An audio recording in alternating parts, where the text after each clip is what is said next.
Hey, what's up? It is February 11th. People here yet? I don't know. It's February 11th, 7 p.m. on the East Coast. Welcome. If you're just joining us, say hello. Let us know you're here. I have a feeling Cash is in the house. See some questions and comments. I appreciate you offering to behave, but you don't necessarily need to. It's fun sometimes when you don't behave perfectly. Behave a little bit. Anyway, hope everyone is doing well tonight, and it's good to be back after a couple weeks. So yeah, like I said, if you're just joining us, say hello. Let me know you're here. You can even say where you're from or your favorite ice cream flavor. Valerie Andrews in the house. Nathan, hey Nathan, good to see you. Sorry, I'm not sick. I just started sneezing for no reason. My eyes started itching. So clearly something allergic-y. I was wondering who Cam was, Val, but Cam, fam, I'll take it all. Rum raisin. All right, I can get down with that. Have I had rum raisin? I mean, it's a flavor. It's valid. Anyway, if you're just joining us, as always, welcome. Please let us know you're here, or let me know you're here. It's not an us, just me. Let me know you're here by saying hello and where you're from. And we'll get started in the next couple of seconds. Hey, Gadget. Wifey and I are doing well. Thank you. Ooh, see, my mom benamed banana pudding as a favorite flavor. I grew up on Bluebell banana pudding, and it is a pretty outstanding flavor of ice cream. So I have to agree with that. Pistachio is also delicious. So yeah, I'm down with pistachio as well, for sure. All right. Well, let's get some housekeeping out of the way. So again, last time, if you're just joining us, welcome. If you're new to the stream, welcome especially. And feel free to say hi. Let us know you're here. Let us know where you're from. And your favorite flavor ice cream is what we're going with tonight. Because I had too many chocolate mint ice cream sandwiches, which were quite good. Anyway, if you don't know me, my name is Ethan. This community conversation let's try that again. This community conversation is intended to serve as educational content and is not intended to replace therapy. For treatment-related questions, please be sure to work with your local provider or contact a local clinician. The IOCDF is not a crisis hotline. If you are in crisis or ever feeling suicidal or unsafe, please go to your local emergency room or call 911 or the 988 Suicide Crisis Lifeline by dialing 988. And as always, want to create a safe space and be kind and respectful to everyone. At the end of the day, we are here to support each other. So keep in mind that we're being broadcast on a variety of social platforms. And so as we talk and discuss, just be mindful as we talk about our deepest, darkest. So clearly words are not my friend tonight. So this should be a long hour. Hello, Ethan, Robert Spence in the house. Creamsicle. Oh yeah. Is that the orange? That's Katie's favorite. Is orange, the orange creamsicle, which I can definitely get behind too. It's delicious. And I also think ice cream is an all year round dessert. And I don't mean just like obviously in the house, but I think it is totally appropriate for it to be 10 degrees out and still go to an ice cream shop in the neighborhood and get a scoop of ice cream. That's just me. So first of all, hi, Sistasia. It's good to see you. Words are not they're not my friend tonight. Lord knows what I'll say. Anyway, I'll say it one more time. If you're just joining us, you're new to the stream, welcome. I love to know that you're here, so say hi. If you feel like it, no pressure, but say hi and let me know where you're from if you're new. And otherwise, let's get going. So how's everyone doing? Since last we spoke, we had a great community conversation a couple weeks ago with my wife, Katie. And maybe she'll join us again very, very soon. But in the meantime, how's everything going? How is everyone doing? How is your life? How is your values? How are you living life? Hi, Mercer. Good to see you. On that note, and as always, let me know how you're doing. If you have questions, if you have comments, if there's anything you want to talk about tonight, a topic that's important to you, Cash, I got you. I saw your question right at the top. How do you overcome OCD when you exist in your own mind and it knows every thought before you do? It's a great question. I like that question. And Katie's here. Hi, Katie. So it's a great question. How do you overcome OCD? So essentially, Valerie, I know you haven't been feeling well. I'm sorry. I'm glad you're feeling better though. And I've been good, Cash. Thank you. Doing really, really busy, but doing well. Christiana, hi. So it's a great question by Cash. And oftentimes, that's why, hi Maya. It's good to see you. That's why OCD can be a real pain, right? Because as I like to say, it has the same powers that we do. It uses our brain, it has our memories, it has our creativity. And so really, in a way, all the weapons we have, it has, which can make it, hey, CJ, and the college age crew. And now I am not part of that crew.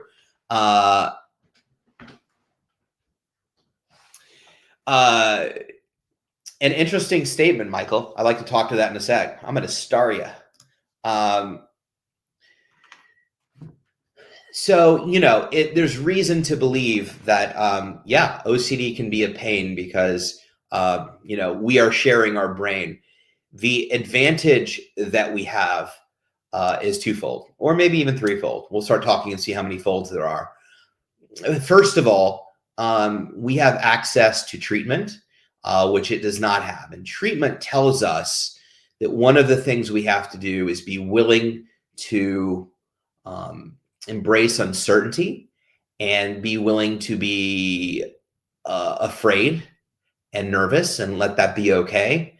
And I think that, hi Sue from Rhode Island, and I think doing that, Cash, gives us an advantage because no matter at a certain point, if we're going to treat OCD like OCD, regardless of the symptoms, regardless of the subtypes, whatever it's throwing out at you, that means that whatever it tosses at you, you're going to be able to deal with because you're not going to really care. So it's going to try to scare you. It's going to try to freak you out. It's going to try to continuously drag you back on its OCD roller coaster. But the reality of it is if we're willing to feel those feelings and think those thoughts, and with the understanding that we have OCD and that that's okay, and that I'm going to let those go by, and I'm just going to wave and I can acknowledge them without diving into them, then it doesn't matter that OCD knows or doesn't know what you're thinking or thoughts or can use your brain against you, because you are going to consistently not respond to it. You are going to consistently say, thank you very much, but no thanks. And in accepting this incredible amount of uncertainty and accepting this mantra that you are not going to try to plan to cross a bridge before you have to cross that bridge, if that makes sense. So I'm not going to live to prevent. I'm going to live toward my values. And if and when I come to a space that I have to deal with that maybe is congruent with my OCD or not, I will deal with it. And I know that I am strong enough to deal with it, and I'm capable to deal with it, and that I have a support system and skills and tools and treatment that will help me deal with it. And it is in that letting go that you get the freedom. It is in the letting go of control that you feel more in control. It's the grand paradox. It's this letting go of control makes you feel more in control because we don't have control of so much. So in short, which this is a lengthy, I could go on for this for a while, but in short, it's okay that OCD is part of our brain. It's okay that OCD, may have access to all our thoughts and be walking with us, because we the choice to respond to it is a choice indeed. And it may not always feel that way. I know it didn't when I was really struggling. But we do ultimately have a choice. And our goal in treatment and therapy and getting better is to get to a place where we can identify that choice. We can see the choice ahead of us and be able to make it, right? So it's not automatic. So we're not automatically compulsing. So we're not automatically just giving in. So we see the fork in the road before we get there, and then we can choose OCD or values. And so therein lies the advantage that we have over OCD and the power that Nikki Bradley's in the house. Oh boy. And hi, Deirdre. It's good to see you, Deirdre. That is the advantage that we have over OCD. So yes, it does have access to all the same things, but we have access to a lot more. And simply by doing some of those things, your OCD will quiet down. So thank you. It's a great question. Be curious to know your thoughts on my thoughts. So Michael Alsey, good to see you, Michael. I'm curious because Michael wrote, thoughts aren't the only thing that's important. Often feelings are quite important. I'm curious what you mean by that. I was on Twitch, but it was too quiet. I'm curious. And the reason I ask is that I think feelings are very, very important. Except when it comes to OCD. In fact, I would go so far to say that, and we might be saying the same thing, Michael. But I love having back and forth with you regardless. I would go so far to say, and I truly believe this, that feelings is our biggest enemy in the fight against OCD. It is the ultimate illusionist. I still prefer Katie though. I do too, Cash. But she wasn't available and they made me come on. So you got me. You're stuck with me. I take everything I said back. Feelings is the ultimate illusionist. Now, I love to say your feelings are valid and they totally aren't facts. Yes, we were getting to validity of feelings, I promise. So what I mean by that is that, yeah, your feelings are absolutely valid, always. But I also think that feelings are really the thing that convince us that we need to act on our thoughts, meaning we need to compulse. The thought is interesting.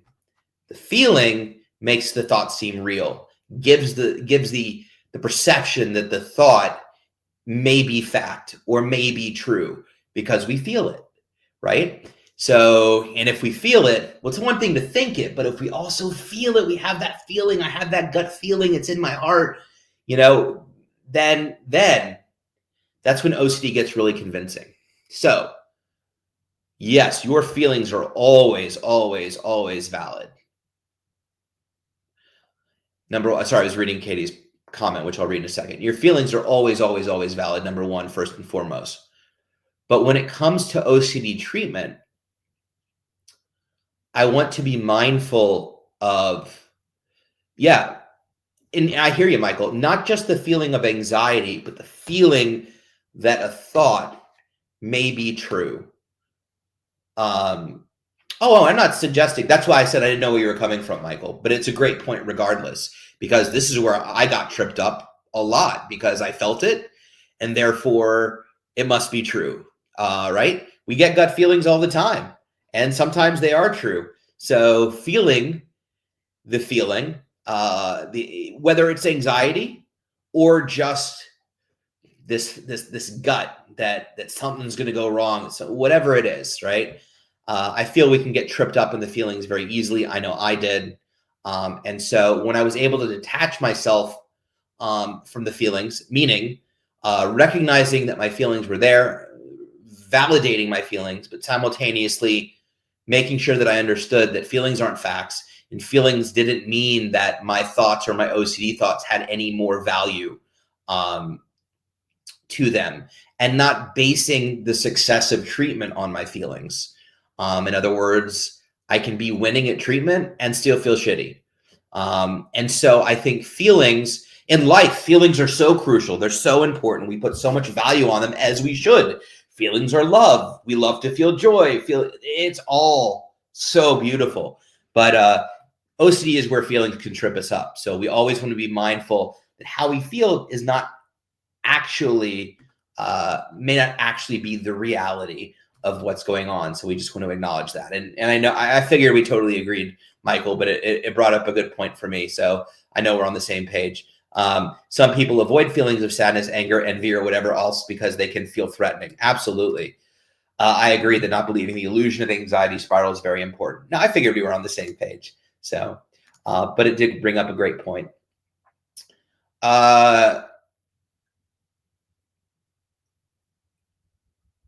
Oh, sorry, I was trying to dissect Cash's comment, which I will not post live. Robert wrote, you can ultimately know that your food has not been poisoned, but it feels like your food has been poisoned. That's how I explain OCD. Absolutely. And the thought is one thing, but when you get that feeling, especially in life, when you have a sensation or a feeling like, I don't know, you have a gut and then it happens. And I think that's probably happened to all of us at some point, if not many points in our life. For me, it's those times that then work against me in a moment when I'm having OCD and I feel like, oh no, I'm pretty certain that I have this feeling that this thing is not good and I shouldn't do it and I should avoid it. Oh, and because that's okay, I'm lost too. And because of that one time when I also had a gut feeling about something and it was true, I better listen to it this time. So yes, all of the above. Listen, you know what, Cash? I think lost is an approach to life. I find those who are lost most of the time are pretty happy people. So I strive to be lost. We can call it the Cash life. So be rich, be lost. Ooh, good stuff here. Write it down. Okay, so if you're just joining us, I see the numbers have shot up, which is awesome. Welcome, welcome, welcome. If you're new, thank you so much for being here. Please let me know you're here. Say hi. Let us know where you're from. As always, feel free to ask questions. This conversation is with you, about you, for you. Whatever's on your mind, whatever you want to talk about around OCD-related disorders, how you're feeling. I am not a OCD professional. I am merely an individual with lived experience who continues to experience life and live. Yep. So we're here to support one another. So as always, I got stories, but hi, Katie. I'm a psychologist from Southern California. Awesome. Welcome, welcome. I hope. I know I lived in SoCal for a long time, and I hope things are, hopefully from the LA area, things are calming down a little bit. I know they are. So hi, Christiana from South Carolina. You're just above me. I'm in Georgia. So thank you for showing up. Appreciate you. And Cash called me a geek, which I also appreciate. So what is on your mind tonight? And if not, I'll start and I may not stop. But curious, what is on your heads? What are some burning questions? How can I support you all? But most importantly, you always do such an amazing job of supporting each other. So I'll let the chat comments fill in a little bit, see what's on people's mind. OCD is a concept. We should get shirts that say that. I think that's a good idea. OCD is a consummate pisser. I see some shirts in our future. I like that, Robert. I'm a big fan of that saying. Yes, that's right, Robert. You wordsmith. Very, very good. Let's see. While the comment thread is filling in, and knowing that I'm currently not a wordsmith today, I think I want to talk about the ups and downs of OCD. I find them challenging. I'm curious if you find them challenging. I think it's very interesting how, yeah, I do see.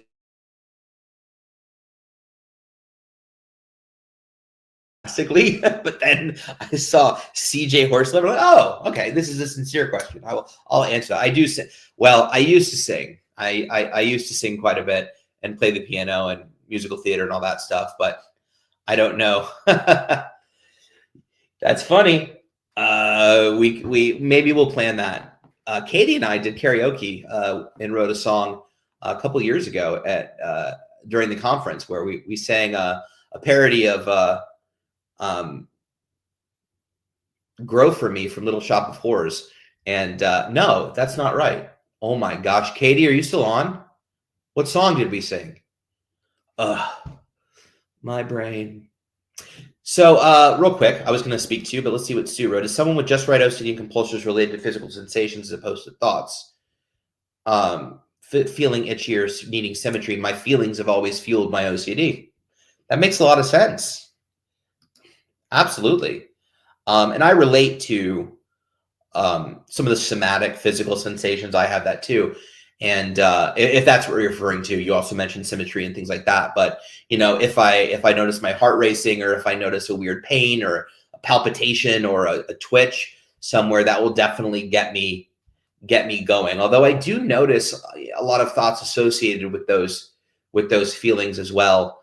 But yes, that is true. Many times feelings can create compulsions, but usually there's a thought in between there too. You have the feeling, and then you're uncomfortable with something, and there's a thought in there too. But I totally relate to that, Sue. Thank you for that insight. I appreciate it. Oh, Suddenly Seymour. Okay, thank you. I couldn't remember what song. That was terrible. I'm sleeping on the couch tonight. My song goes, OCD, you're not the boss of me, not the boss of me. OCD, you're not the boss of me. Go TF away. I like that. I had a similar song. I had a similar song when I was in treatment. It's very similar. I feel like everybody's song would have the F word in it for sure. I was preoccupied with symmetry when I was younger than 10, and that makes sense too. I used to arrange my toys in a certain order. So please, I'm going to talk on something, but feel free to interrupt me. These are great insights, great thoughts. Again, hit me with some questions or just what's on your mind. It's a safe space, or as safe as we can make it. Hi, Catherine from North Carolina. Can OCD become more intense when you're developing more awareness of emotions? It's a great question. I don't know that I've been asked that question. I think that OCD, my short answer is yes. I think OCD latches onto anything. And I think as we become more aware of a variety of things, OCD will take an opportunity to latch onto it, especially emotions. If emotions are valid and we're experiencing emotions for the first time, or really allowing ourselves to feel emotions, it's not uncommon. I think being authentic to yourself and letting you feel the awareness of emotions and allowing yourself to cry or be angry or whatever those emotions are. I would imagine that because doing that is, hey, Beth Carducci, doing that is very value driven and healthy. Your OCD will then get a little loud. I know lots of people who feel guilty, for instance, because they felt angry or felt sad or didn't feel anything when they should have, right? And I think OCD can definitely get in there and try to convince you of some things that may or may not be true. So in short, I would say yes. Just from my own personal experience, I relate to that. And I know other people's, more than one, that relate to that as well. So yeah, but if you have an example you'd like to share, or you'd like to get a little bit more detailed, only if you feel comfortable, not a have to, but if you feel comfortable, please feel free. So you had to step over every other crack. I had a thing where I had to step on every crack. Oh, you're welcome, Catherine. And I had a thing where, because the sidewalk, once you get your stride down, I had to then look up, and I would try to not look down and then avoid, I said step on, but also avoid the cracks. But inevitably, each paver in the sidewalk is a different size. So it stopped working, and then I would, freak out and have to start over and all of those things. So yes, I think we all have played in varieties of the sandbox. Philly went nuts over the Eagles win. Not a fan since the Michael Vick thing. Understandable, but for those Philly fans, congratulations. They played a good game for sure. My OCD would have lots of cowbell. I love that. I like a good SNL reference anytime. GH, hi Ethan, I met you at the OCD band. It's band? OCD band. You were so gracious, very grateful, and your wife is love. Oh, thank you, GH.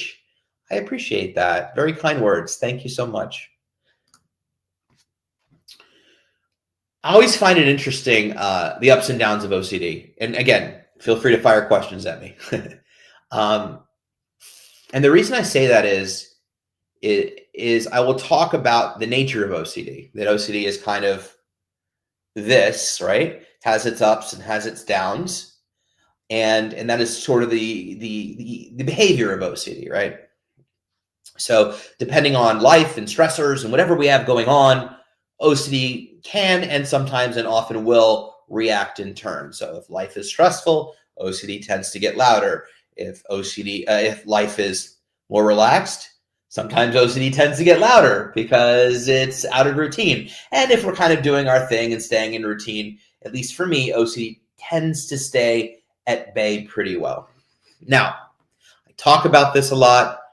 I talk about it in an effort to normalize the experience of the ups and downs of OCD. It's so important that we don't stigmatize ourselves when we're struggling, especially if we haven't been struggling for a little while. It's important to recognize this behavior in an effort to, when you are struggling after you've been okay for a while, you don't start asking yourself, why is this happening? Why am I suddenly worse? What's going on?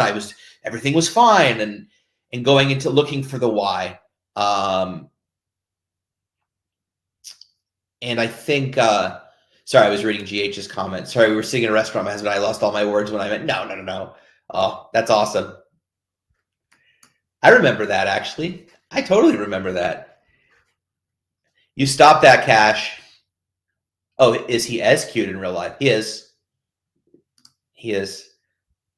This is wonderful. I'd like to talk more about that, Nathan. I love that. So for me, feel free to weigh in. I'd be curious. So for me, if I'm doing well, no matter how many times I say to people, sorry, people, there's some cute comments. No matter how many times I say to individuals this very thing, I struggle myself with when OCD gets loud. I ask myself, well, what did I do differently? What's going on? What's happening in my life? And I don't know why I'm asking myself questions about why my OCD is loud. I mean, maybe it's helpful to identify a stressor,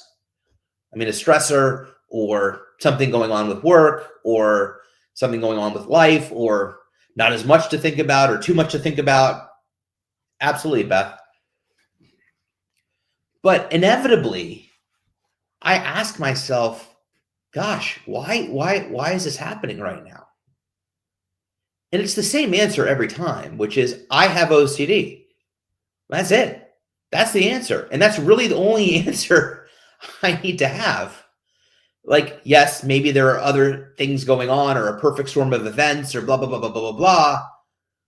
But at the end of the day, it's simply I'm questioning or I'm doubting or I'm having anxiety or I'm having these thoughts because I have OCD. And for me, at least, and not all the time, but for me, at least, when I start to struggle in a way that I haven't struggled in a while, I definitely beat myself up a little bit. Well, what did I do differently? How did I do this? What did I mess up? Blah, blah, blah, blah, blah. And when in reality, I should just be saying to myself, well, that's what OCD does. So, and I eventually get there, but there is a period of time where I start to figure out, because if I figure it out, then it isn't my fault. And if it isn't my fault, then I'm not doing something wrong. And it's just weird psychology to it, at least for me. I don't know if y'all can relate to this, but sometimes the why seems like it's going to be comforting. And because I think for me, at least, it's scarier if my OCD spikes for no reason versus my OCD spiked because my job is crazy, or there was a medical emergency in my family, or if I can easily pinpoint it, then my brain will make sense of it. But if there's no reason, then I ask myself why. And there doesn't need to be a reason because it's OCD.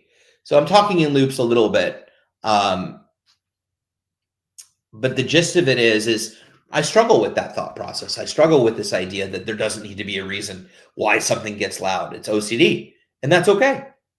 And that's okay. Because the minute I recognize that, the minute I can kick tools and skills into high gear, and I can really go after it. And the quicker I go after it, the quieter it gets, and it's over. And that can happen in an hour, or 30 minutes, or 20 minutes, or days, if I decide to really try to get into the why. Anyway, I was just curious if y'all felt like the same thing. Let's promote. Philadelphia OC Phil having their first conference. Oh, that's amazing, Stacy, on March 28th. Eventbrite. Yeah, everybody. Actually, let's. I don't know why I can't. I need to figure out how to. Here, let's see here. Ban user. No, that's not what I'm looking to do. I wanted to try to put it in the comments. But it's yeah, but go there. Awesome, Stacy. Thank you for sharing. I'll leave that up for a minute for those in the area that are interested in joining. That's awesome. Beth Carducci wrote, I've accepted my OCD. I know it will always be part of me. 100%. 100%. And yet it catches me off guard sometimes. And again, I was just curious.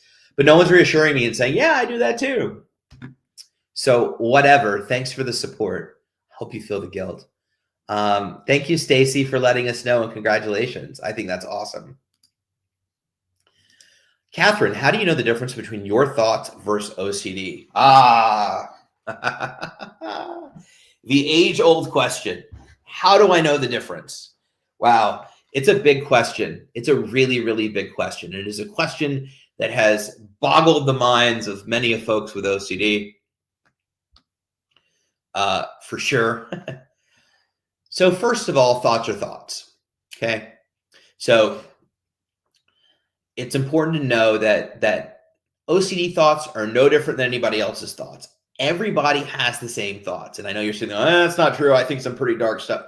Everybody has the same thoughts, okay? So that's the first thing we need to know, is that thoughts are thoughts are thoughts are thoughts. And somebody without OCD has had the same thoughts as other, okay? So we don't have different thoughts than other people. That's first and foremost. Second of all, what you're really asking is how do I know what are my values versus what do I know what's OCD? What do I know is something I genuinely care about, or what is the truth versus what is OCD trying to trick me? Is OCD trying to tease that out? Should I do it? Should I not do it? Should I think it? Should I not think it? Should I try it? Should I not try it? Right? And that is the great difficulty. And in short, it's challenging. And I'd be curious to other people's thoughts on Catherine's questions. If you're in treatment and therapy, something that worked really well for me, and I know this is true for most, is that we can get really compulsive trying to figure out what is your thoughts versus OCD, right? What is the things that Catherine really wants to do versus what OCD is trying to convince and get into compulsions. You can really get into the minutia of it. And so a lot of therapists will recommend that you don't even try. Treat everything like it's OCD. Just assume that it is and do the thing that you're uncomfortable doing. Move toward your values. So if there's hesitation, that's the OCD. I want to go to the park today. Oh, I can't go to the park. What if I get in the car and accidentally hit someone? Well, I may not hit someone. Well, now I can't tell. If the fear is, if you immediately think you want to go to the park and the fear is to hesitate to go to the park, then we're going to treat that fear that I might hit someone as OCD. Could it happen? Sure. Is it probable? No. Right? And this applies to any subtype or symptom. It doesn't matter what it is. I'll give you an example. It really comes down, again, to values. But in essence, that really worked for me. The minute my therapist was like, I want you to treat everything like OCD. I don't want you to try to figure out what is and what isn't. I just want you to be like, if it's something that's familiar that you've been avoiding or compulsive, whatever, it's OCD. Just treat it. And it wasn't as cut and dry, but it definitely alleviated some of the me trying to tease out and figure out. Because at the end of the day, we really just want to take action toward our values. Take a chance. If we're wrong, but move forward. And so, it's a challenging thing to try to understand the difference. Therapy really, really helps with that. And what happens is, when we're really struggling with OCD, our thoughts are very much fused with us. So it's really hard to see anything around it. We have very little objectivity. So understanding the difference between those two things is really, really, really hard, which is where taking all or nothing approach to it is really helpful. As you start to diffuse from your OCD and you can start to see a little bit more of the picture, you gain objectivity and you can make a little bit more insightful decisions for yourself, recognizing that, you know what, I'm pretty sure that's OCD. I don't have 100% certainty, but I'm going to take a chance and assume that it is because it's a similar thought that I've had before. It's based on a core fear that I've experienced time and time again. And so with all of that information in mind, I'm going to move in this direction and see what happens. I want to stay on this subject, but I do want to recognize CJ's. I think people add more stigma to the term mentally ill than I have OCD or depression. But if you have the flu or diabetes, you have no hesitation to say I'm physically, you're absolutely right. People will call into work all the time and say, I have one of those two things. But how many people will call into work and say, I have anxiety today. I'm having panic attacks today. I'm struggling with my OCD, or I'm having a bipolar episode. I really need the day off. No. You might get fired. You might get judged. You might get stigmatized. You're absolutely correct.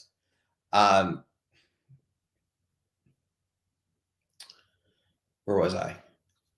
Oh, I had a point. Oh, I was going to give an example. So for those of you that are new, I have health anxiety, somatic symptom disorder, which simply means if I have which isn't technically OCD, but if I have a somatic symptom like, I don't know, my arm starts to twitch, or I start having a chest pain, or, whatever, my brain will start to catastrophize and I'll think something's wrong. It'll be based in something real that's happening, but the thinking behind it is somebody without it would just go, okay, yeah, it's doing that. That's nice. Whatever. I'll figure it out. And my brain goes, oh my God.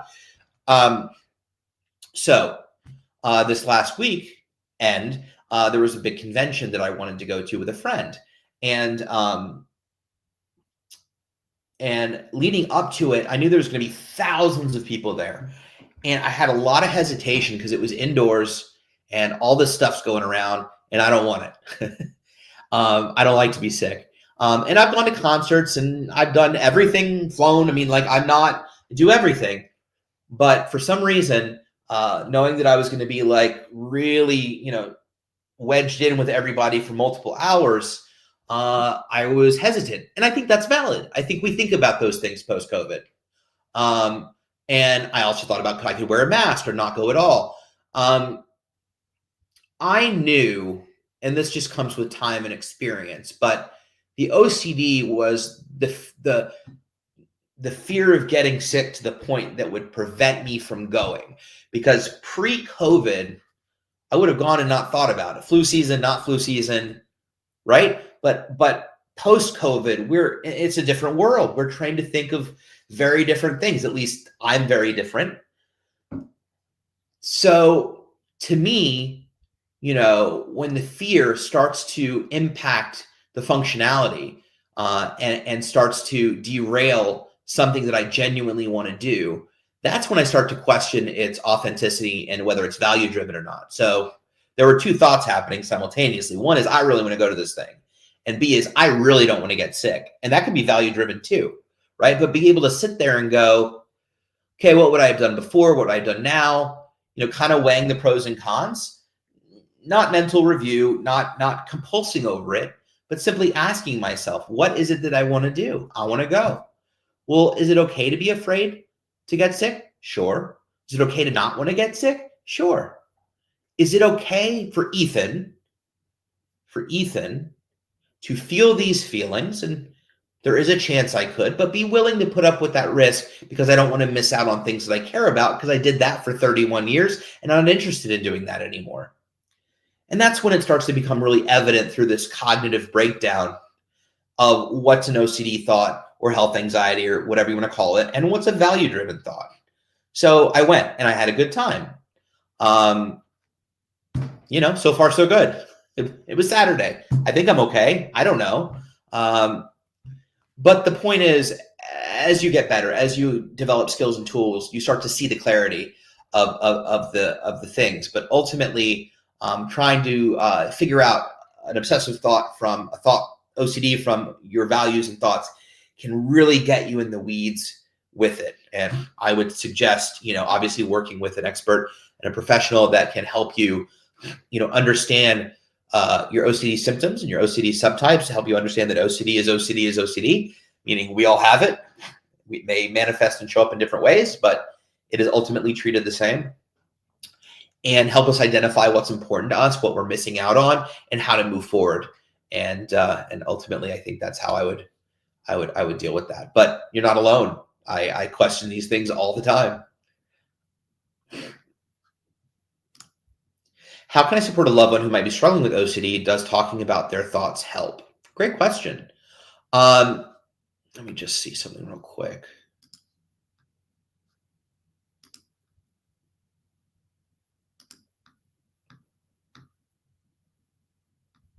Just want to see. Sorry, I don't mean to pause a second. Just want to make sure I'm not. Okay, so this is a great question. There's a lot of ways you can support. And I'm curious because of your follow-up question, is talking about their thoughts help? I'm wondering if you mean, Sonny, that is, if the individual wants to talk about their thoughts, is that helpful to them? It's a tough question. So as someone that wants to support a loved one with OCD, I think the first and foremost thing is to become educated. There's a lot to it, and understanding how the disorder works, how you treat the disorder, and how best to support your loved one is first and foremost. It also depends where your loved one is in the process. Are they in therapy? Are they not in therapy? They just get the diagnosis. I mean, there's a lot of sort of specifics and nuances and variables that come into play. So I think, let's start at the beginning. I think that if you see someone struggling with OCD and they want support and they're not quite sure how to manage it, first thing is just directing to really good resources like the IOCDF, and perhaps understanding together, what is this OCD? How does it work? How does it function? How does it manifest? I'm not alone. Other people are going through it. It is treatable. It is manageable. You can live a beautiful life with it, right? And if you're already there and they're going through therapy, then perhaps there's a different place to start. Does talking about their thoughts help? Is a big question, because it depends, right? A lot of individuals with OCD will talk about their thoughts in an effort to reassure themselves, especially with someone else. So if they're expressing themselves in the sense that, like, gosh, I can't stop thinking, I'm so afraid I'm going to hurt my mom. I'm so afraid I'm going to hurt my mom. And what if I have a near knife and stab my mom? And I really don't want to, like, do you think I'm going to? Like, that is enabling and reassuring. We don't want to engage in those type of conversations, right?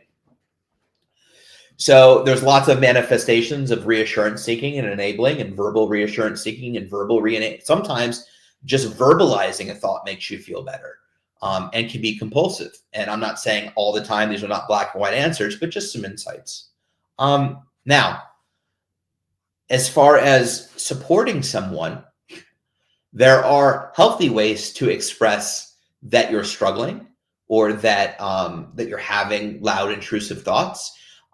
For instance, sometimes when I'm struggling, I will turn to my wife and say, gosh, my OCD is so loud today. I'm really stuck on health stuff.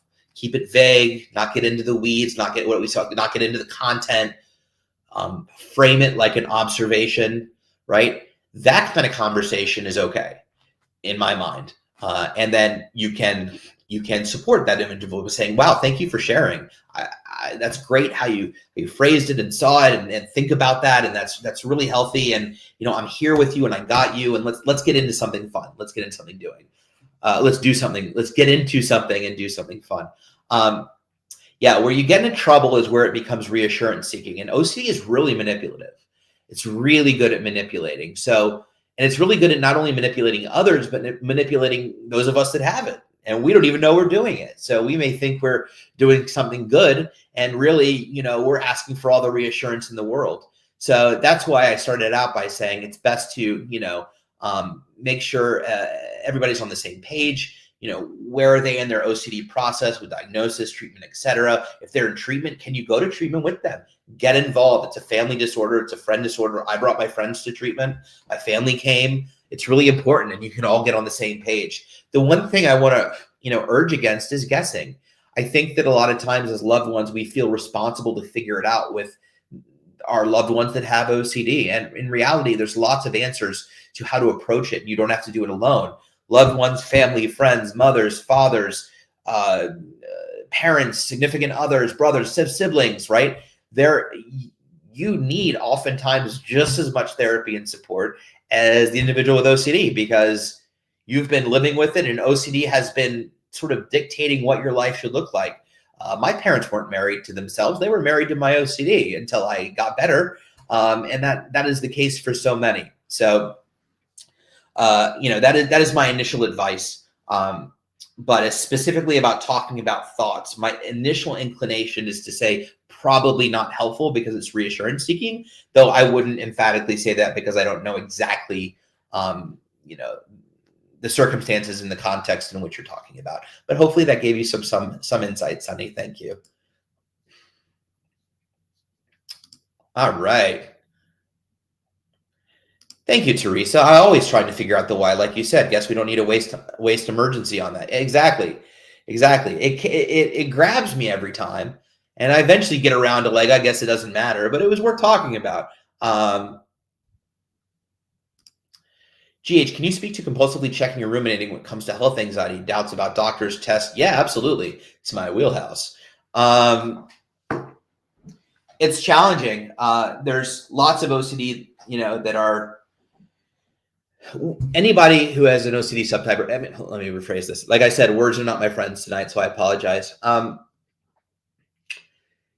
Everybody's OCD feels very real to them. And with health anxiety, it's really challenging. And every flavor has its own challenges. And for those of us with health anxiety, we're constantly told, better safe than sorry, prevention, don't take a chance. All of those things. And so when you're told those things and then something comes up that is triggering, at least for me, those are the things that replay in my head, which is, well, I better not take a chance. I better not risk it. I better not X, Y, and Z, right?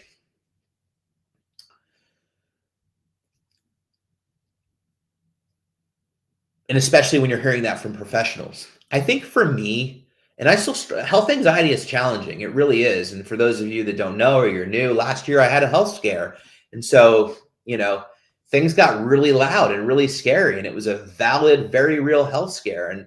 And I kind of knew that it was the type of thing that could, really cause me to relapse. And I just wasn't willing to do that. So I decided to sit with a lot of uncertainty and a lot of scary stuff for multiple months. And so what I'll say about that is, or the reality or the fact is that your OCD will take your life long before any type of illness or health issue. That's just sort of the mantra that I live by. That is just a reality. It already did a few times, right? OCD just stole so much from me, and you will spend so much time trying to prevent that thing that may or may not ever happen. That you'll be living your life as if you have that disease, right? OCD creates the reality that we're afraid of. Well, I don't want to get sick, so I'm not going to go out. And so I'm going to stay home all the time, in bed where it's safe, which is exactly what I'd be doing if I were sick, right? It creates the reality we're afraid of. So for me, where I came from, I think I'm just not willing to go backwards. Doesn't mean that I don't struggle, as I talked about, but I think there's a point at which I am saying to myself, I am willing to take the risk. In other words, I am willing to listen to this doctor. Maybe he's wrong, but I'm going to listen to the expert. I am going to not get a second test. This is the test I'm going to stick with, right? And I have a team behind me. Like I have Katie and I have friends and I have a therapist, the psychiatrist, and I talk these things through. I try to educate my doctors to my OCD and say, I'll say things to them like, is the test medically necessary? If you're just trying to reassure me, make me feel better, that may be great for some. It isn't great for me, right? The reality of it is for people that don't have health anxiety, they can be extra cautious and it doesn't impact them. For us, the minute we take a drink like an alcoholic, right, then we get in trouble. If I start to become extra preventative, if I start to really prevent everything and dive in, I know it's going to start chipping away at my life. And so maybe I have to live a little bit riskier life, at least in my head. Because in reality, and I will tell you, when it's a medical emergency, when it's something you have to pay attention to. You're not asking yourself, I don't know what this is. When I had my medical emergency, I didn't sit there going, should I go to the ER? Should I not go to the ER? I mean, is this real? It was very, very effing clear that I needed to go to the ER. When I fell down the stairs and broke my foot, it was a rough year last year. I wasn't laying down on the floor going, I don't know. My foot's facing the other direction. Maybe I should, right? OCD makes us doubt. OCD makes us question. Every time there's been actually something wrong with me, I've had complete certainty that I need to take care of it, that I need to do something about it. Maybe the OCD thoughts come in later, right? But ultimately, at least for me, I can't speak for anybody else, but for me, I can't go back down the rabbit hole. So I check in with my people. I ask what is quote unquote normal for me. I've had a headache for 3 days. What would you do? To my therapist, what is appropriate? Well, is it this bad? Is it that bad? Okay, we're going to say if it's ongoing 2 more days, you can call your doctor. I take it case by case. But that's ultimately what you have to do, is choose your values in your life over the anxiety. And I know it's scary. I know that it feels life or death, as it does for most people, regardless of health anxiety. It always feels life or death. And I know we can frame it as illnesses and these things are real and, but you can actually get sick or you can actually have an aneurysm. I'm telling you, if you protect yourself against all of these things, you will end up wasting your life versus living the life that you have now. And if you have to cross a bridge, you will deal with it. You will find an inner strength that you didn't know you have, because we are a strong mother, and you will come out the other end. I did last year. If you'd have told me that my biggest fear would have come true, I would tell you I would have been in bed for 6 months. My biggest fear came true. I was not in bed for 6 months. I was living my life. I had my moments, but ultimately it was a huge success, right? And so that is essentially a long-winded gist of what I would do and how I would navigate. Why we feel the feels with you, Ethan, I question when my OCD is quiet. I think it's thinking about annoying me, right? When's the other shoe to drop? I totally feel you on that, Beth. Beth wrote, GH, been there, done that, 2-3 at the ER years ago, thinking I was having a heart attack. Nope, just anxiety. Went to cardiologist. Nope, heart is fine. Still terrified years ago, still here. Yeah, absolutely. I did the heart monitor thing, and I had these beats and this weird thing. Absolutely. You're not alone, GH. Not alone at all. Hi, Catherine. My therapist has me remind myself I can never be sure I'm actually sure. Hard stop. Don't get into discussion if in your head if it's OCD or not, if that makes sense. Yeah, that's right along the line. That's why it's true. You can never be sure. You can't have certainty. So, and for me, at least, I was in a place where treating everything like OCD was really helpful. Taking the uncertainty road of maybe not is also really, really effective and healthy. At the end of the day, we're just going to do the best we can. Absolutely. OCD caused me to have anticipatory anxiety problems. Totally agree. Sunny, does not wanting to leave the house go hand in hand with OCD symptoms? Sometimes, right? There's a lot of other mental health diagnoses and disorders that are going on. It could be, OCD is one reason some folks, may not want to leave the house. It is by far not the only reason. Sonny, if you're having these questions, it's best to, go see an expert, a psychologist, professional, a clinician, and, get the right diagnosis so you can get the help that you need. So yeah, sometimes it is, and sometimes it isn't. Sometimes there's other things going on and other things at play. I did not wear a mask. There were a few people with masks there, and I didn't wear a mask, and I'll tell you why I didn't wear a mask, because to me, wearing a mask would have been reassuring. Because I wouldn't have worn a mask before. The only time I wear a mask, like right now, I know there's a lot of sickness, but there's not like a massive outbreak that's all over the news. It's flu season. Shit's going around, right? What did I do before? I didn't put on a mask. I'm not going to put it on a mask this time. I made a very conscious choice to just, you know what, if I continue to be overly cautious, then it's going to start chipping away for me. Currently, the only place I will wear a mask is obviously if I'm around someone that's immunocompromised or I've been exposed and around or on an airplane. Because every time I flew for my entire life, 3 days later, I would get a cold. And ever since COVID, I've never been sick flying because I wear a mask, and I like that. So I'm down with the airplane mask thing. That is my new jam. Beyond that, though, no, I chose not to wear a mask. And I think it was a good decision for me. Lots of support for Sunny. You're so welcome, Catherine. You're so welcome. Oh, Nikki Bradley, I read one of my, Nathan, what book of Mike's did you read? We miss Mike. Mike passed away. It's been over a year now, which is crazy.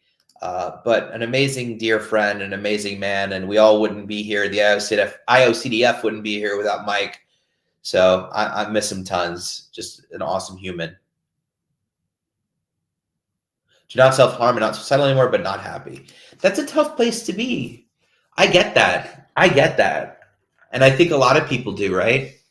This kind of just in-between existence. And I think, Cash, I would love to help you, support you in refinding your happiness, whatever that looks like.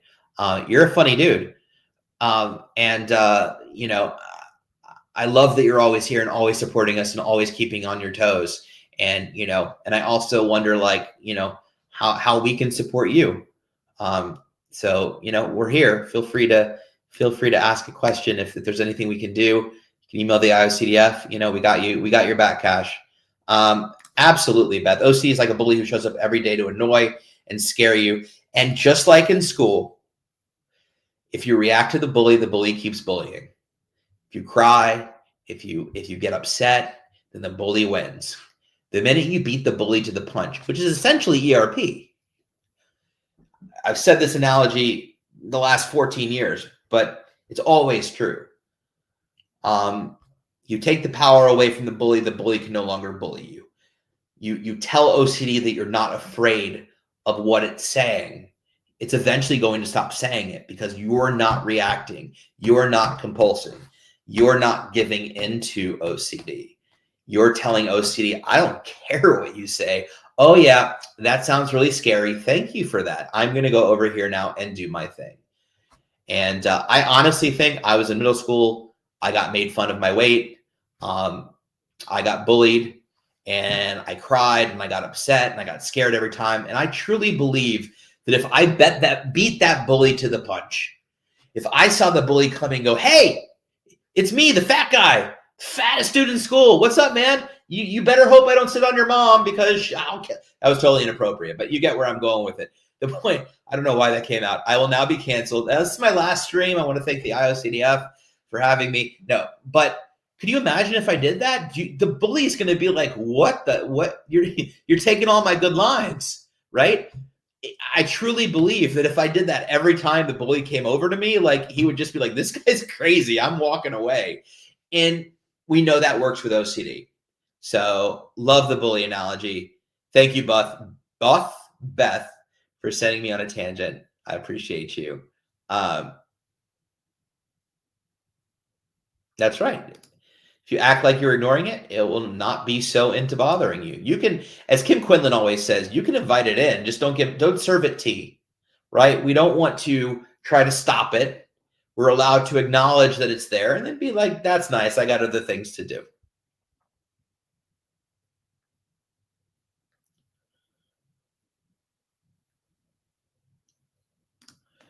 I didn't know there were subtypes. Such good information. Thank you all for sharing. This sounds very difficult. Yeah. Encourage you to go to IOCDF.org. You can read all about, you're definitely not alone, Sonny. I would love for you to learn as much as possible. I don't know if you've been diagnosed with OCD or you may have self-diagnosed, but there's great resources on the IOCDF website, including a resource directory of clinicians. And so, yes, lots and lots of subtypes and symptoms, lots of different ways OCD can manifest and show up. But the gold standard treatment for OCD is exposure and response prevention, and OCD is treatable. It can be manageable. You can live a big, beautiful life, as my wife always likes to say. And so, yeah, check things out. And I'll at the end, I'll tell you about other stuff that's going on live program. I'll be here in another 2 weeks. We can continue the conversation. So thank you for that.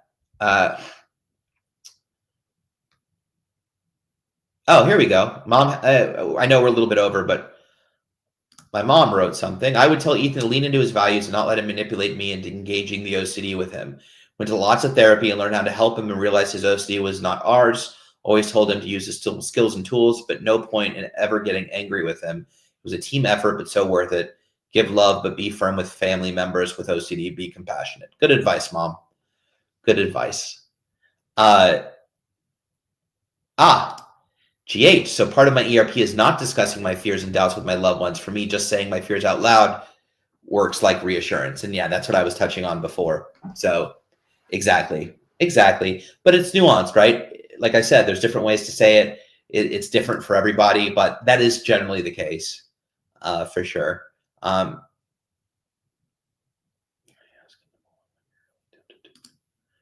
I ask in the moment? I know if you guys are fine, I'm fine going. I'd love to get to the rest of the, just stop commenting. I'm just kidding. I'll try to get to the rest of the question. Can I ask in the moment when you're really tempted to compulse? Any hints? Are you asking, can I ask in the moment when you're really tempted to compulse? Sorry, GH. I think you're asking like what I do to maybe resist compulsing. Drop a comment at the bottom and I'll try and grab it. Stacy, thank you so much for the kind words. Hey, Zach. I joined it. I'd be curious what you joined. Lord, no. Oh, did I make the comment about being fat and sitting on someone? I bet that's when you joined, Zach. Gosh, welcome. That was a welcome, especially for you, man. And we're getting snowed in tonight. Yes, I know, lots of snow everywhere. Thank you, CJ. Look at the IOCDF website under live streams. Absolutely, that is true, Sonny. You can go on any of the social media channels. We've been doing these for years and years. You can look up any topic in the video playlist. Lots of great information. Yeah, and there's Katie saying it. A big, beautiful, awesome life. Aw, thanks, Beth. Thanks, Cash. Lots of love. And Mom, Val says hi.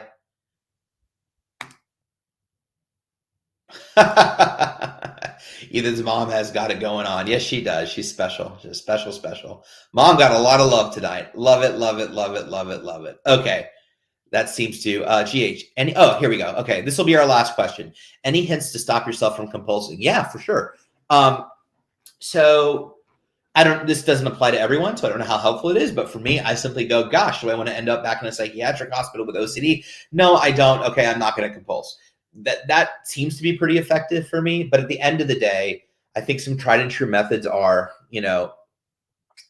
one, if you feel like you want to compulse and you're in a place where you notice that there's a choice, right? There's two situations. A lot of times we find ourselves compulsing and only come back to the moment during the compulsion and realize, oh crap, I'm doing this compulsion, right? You want to get to a place where you notice it before you do it. And if you can get to that place, the thing that's always helped me is knowing that a compulsion, and you have to make this personal for yourself, but knowing that a compulsion is actively saying no to something that you care deeply about. And doing this really changed the game for me. I didn't relate to therapists saying fight your OCD. I really didn't know what that meant. The minute I understood that when I chose compulsing, I was saying no to whatever it is I wanted to do or love, actively saying no. And everything that comes after that, that's when it became personal. So I was basically, instead of saying like, oh, I don't want to compulse, okay, Ethan, you're going to say no to going out tonight, having a good time, um, continuing building a bond with my friends, and potentially meeting the love of your life. Pre-Katie, not now. Katie's the love of my life, right? I am saying no to furthering my career. I'm saying no to all of the things that you love is a powerful realization. It's not just saying yes to compulsions. You are actively saying no. Actively saying no. I don't want to spend time with my parents. I don't want to spend time with my daughter. I don't want to do X, Y, and Z. When you start thinking in those terms, it becomes very powerful. At least it did for me, because then I recognize the values that I was choosing to ignore by doing a compulsion. And in that way, that helped me choose to not compulse. Not every time. I'm not perfect at it. Sometimes I will compulse, but I definitely compulse about 85 or 90% less than I used to compulse. So for me, making it very personal about what I was losing if I was choosing to compulse was really helpful. Now, you may say to yourself, but wait, suddenly I realize I'm compulsing. It's just automatic for me. And I don't even know that there's a choice. It doesn't feel like a choice. And it doesn't. When you're really struggling, when you're really stuck and triggered and really in the thick of it, it doesn't feel like a choice. It feels like it's automatic. And I totally get that.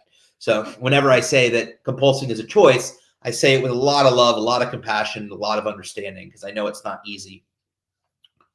So a good way to get some distance between you and your OCD, and easier if you can do this with treatment and therapy, but is if you find yourself compulsing at a certain point, you will recognize that you are compulsing. You are oh gosh, you'll become present, and it's in that moment that you have an opportunity to choose to stop the compulsion, right? So I don't want you to, and that's where you begin. So I don't want you to think, well, I didn't know there's a choice. Like it's automatic. I don't have a chance. No, right? When you catch yourself doing it, that is the moment you become present. That is the moment you're living in the now, not quickly trying to figure out later, prevent. That is the moment you are here, and you have an opportunity to say to yourself, okay, I'm compulsing. I know this isn't helpful for my OCD. I'm going to live with a lot of discomfort by choosing not to do this. I'm going to live with a lot of uncertainty. This feels really, really icky, but I'm going to stop, right? And if you can't do that, that is totally okay, because again, all of these things I'm saying happen at different parts of the wellness journey, right? So we're all in different places.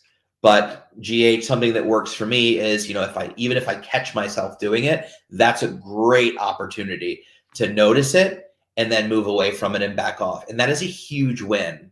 That is a huge, huge, huge win. So either one of those things. But for me, the preventative measure is A, remembering the crappy times and knowing I don't want to go there. B, recognizing what I'll potentially lose, because it isn't just about one compulsion. It's about what it leads to.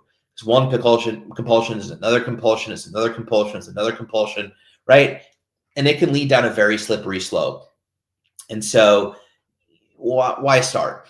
And number 3, recognizing what you're giving up, recognizing what your values are and what you're choosing to say no to. And I think those 3 things are the most powerful ways that at least I am mostly successful at resisting compulsions.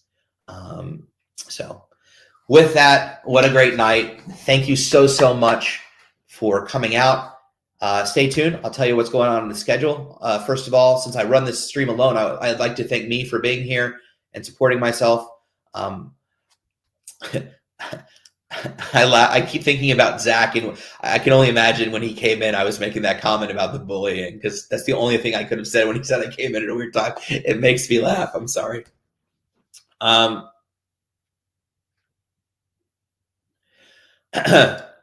So first of all, so we got tomorrow at 12 p.m. Eastern, Ask the Experts. We have Rachel Davis, who is awesome.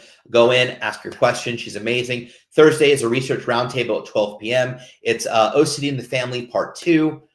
So we have those things going on. So we got programming tonight, tomorrow, Thursday. I will be back 2 weeks from tonight. I checked the schedule. That is true. Usually I'm totally wrong about that, but I am back in 2 weeks. Maybe Katie will join us and we'll do another thing together. That was super fun. If you are, what was I trying to say? Oh, if you haven't, please subscribe and follow on all the social media platforms. That way you'll be notified when we go live. As always, the IOCDF is donor supported, so please consider making a donation. Real quick, here's the website. You can find resources and help. So those of you that are just joining us, please, please, please visit the website. Great, great resources. And with all of that, I thank you so much for being here tonight. Thanks for the love to my mom. Thank you for the amazing support that you continue to give each other and give this community. I am eternally grateful for all of you. So with all that, as I always say, have a wonderful evening. Stay safe, stay vigilant, feel the feels. Don't let OCD off the hook. And we will see you 2 weeks from tonight. I am slowing down so I can find this graphic. Good night.